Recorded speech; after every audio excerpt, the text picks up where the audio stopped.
performed this my showcase last fall, I had nobody here supporting me. Since then, I've actually made a friend.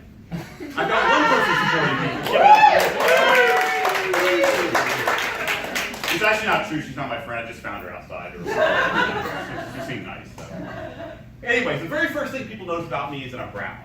Hopefully you've noticed that already. The thing is that I grew up in Ohio, so I think I'm white. That's the problem. I dress up as a hipster on weekends. I often visit Pottery Barn. And even once, I started dating a girl named Hillary. Unbelievable. No, that's not true. Any girl named Hillary would never date a brown guy. That's not true. That's not true at all. So, well, the thing is, I do realize that I'm not white. And the reason I know that is because I don't have white privilege. I do have brown privilege, but I don't have white privilege. You see, white privilege is like when you get pulled over by the cops and the cop comes up and sees you're white. They're like, okay, get your head nod, no problem, go ahead, go ahead. Brown privilege is like when you apply to medical school. They give you the head nod, you're in, don't worry about it. So. Anyways, one of the problems with being brown is nobody cares what kind of brown you are. They just don't care. I've been called everything. Middle Eastern, Turkish, Italian, South American, Mexican, Cuban, you name it, I've been called. You can think of kind of brown, I've been called that kind of brown. So, but the thing is, most often I get Middle Eastern. That's what I get confused with. I don't know why, but they think I'm Middle Eastern. They think my name is like Mohammed, Ahmed, something like that. I don't know. But it's not true, people. I'm Indian. I'm Indian. I'm more with Sanjay, Kumar, something like that. Something like that. That's what I am. So what I'm going to tell you tonight is that if you are going to ask, what can brown do for you, you've got to know what kind of brown you're talking about. You see, I don't pray to Allah 5 times a day, but when I do pray, I pray to 5 different gods. You're supposed to laugh. Thank you. Oh, we have some visitors. Come on in. Hi.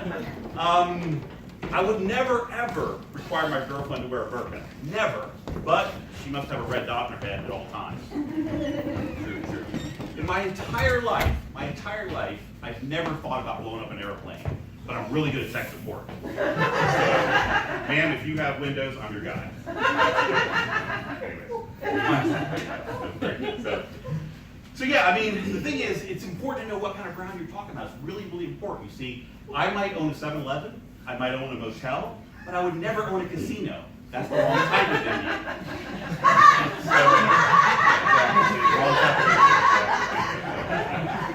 So, but the thing is, no matter how much I try, people don't care. They just don't care what kind of brown I am. They just don't care. I grew up in Ohio, like I mentioned, and in Ohio we have 2 of a lot of things. We have a lot of white people, and we have a lot of stupid people. And when you put the 2 together, it's a really bad combination. You get stupid white people. Think like Honey Boo Boo, something like that. Yeah. So, I grew up in Columbus, the greater metropolitan capital of Ohio, Columbus. And we have the Ohio State University. That's right, the Ohio State University. You have to actually say it that way. Thank you, whoever said that. And the white people that started this university, they thought it would be a good idea to have the mascot be the Ohio State Buckeyes. Yes, I was thinking more like something ferocious, like a tiger, or a shark, a lion, something like that. But they named it the Ohio State Buckeyes. And for those of you who don't know, a buckeye is a tree nut. So we are really the Ohio State tree nuts. That's right. We could have very well been the Ohio State walnuts. We could have been the Ohio State almonds, and maybe even the Ohio State macadamia nuts. They're the Ohio State Buckeyes. So we don't really instill a lot of fear when Brutus the Buckeye with his giant Buckeye head and giant nut head comes out in the field. We don't really do that. So the other thing you'll notice at Ohio State when you go to a game is that they always do the fight song. And about 50% of the fight song is just them over and over saying, O-H-I-O, O-H-I-O. And I'm convinced that's because half the stadium doesn't know how to spell Ohio. Like, honey, what comes after the O again? I don't know, whatever. So, anyways, so I mean, you can imagine me trying to explain to these people that, you see, no, I'm not Middle Eastern, I'm Indian.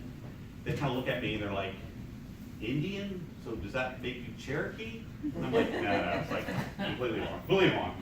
So speaking about being Indian, we suck at sports. Yeah, it's true. And the ironic thing is that my son, who's 14 years old, wants to be a professional athlete. That's what he wants to be.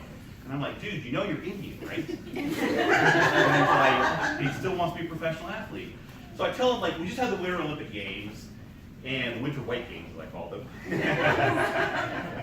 And I'm like, there's 1.3 billion people in India, and we sent 2 to the Winter Olympics, 2.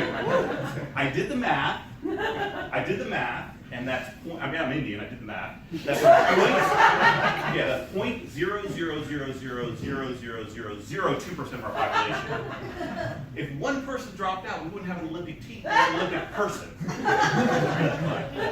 So, despite this, my son wants to be a professional athlete. The kid is 14, can't do a push-up, not even the modified kind on your feet. Can't do one of those. Yet he scores 105% of his math tests. Like, dude, you know professional sports have nothing to do with like math or spreadsheets or anything like that, but he wants to do it. The only good news is that he did pick golf, which is like, I mean, come on, it's like barely a sport, right? You have to jump, you have to run, you're hitting a ball that doesn't move. So I'm like, maybe we could do this golf thing, maybe. So I told him the other day, I sat him down and said, son, I totally support your dreams. I don't believe in them, but I do support them. That's my time, guys.